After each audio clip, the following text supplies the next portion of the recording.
Europe 1, 7h12, Maxime Souitek. Le Zoom Éco, bonjour Nicolas Barré. Bonjour Maxime. Directeur de la rédaction des Échos. La courbe du chômage s'est donc inversée en Espagne. 310 000 chômeurs de moins au deuxième trimestre.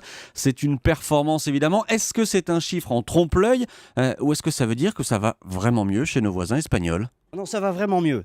Ça montre que les réformes finissent par payer. Alors, vous savez, on vient de loin. Le taux de chômage en Espagne est de près de 25%. Plus d'un jeune sur deux est sans travail. Et pour vraiment mesurer ce que ce pays a subi depuis quelques années, il faut se rendre compte que depuis la crise de 2008, 3 millions d'Espagnols ont perdu leur job. Ça a été un traumatisme, une catastrophe nationale. Alors, essentiellement parce que le marché de la construction s'est effondré. Il y avait une bulle immobilière, elle a éclaté.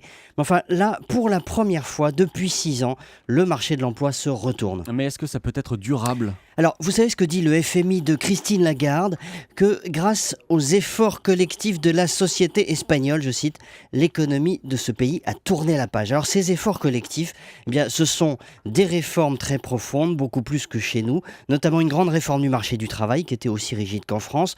On a fait sauter les verrous qui faisaient que les entreprises avaient peur d'être embauchés et d'être coincés ensuite si les affaires ne reprenaient pas. Les Espagnols ont fait aussi une vraie réforme des retraites, plus profonde aussi que chez nous.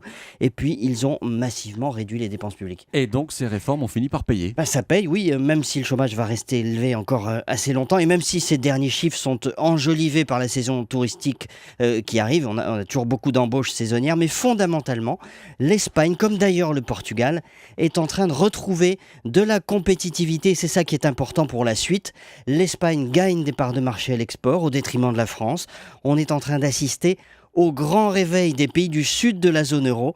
Et il est temps qu'on se réforme aussi, nous. Sinon, on va se retrouver, c'est même déjà un peu le cas, pris en sandwich entre une Allemagne positionnée haut de gamme et puis ces pays du sud redevenus très compétitifs. L'Espagne va mieux. C'était le Zoom Éco de Nicolas Barré comme tous les matins sur Europe 1. Merci Nicolas. Bonne journée.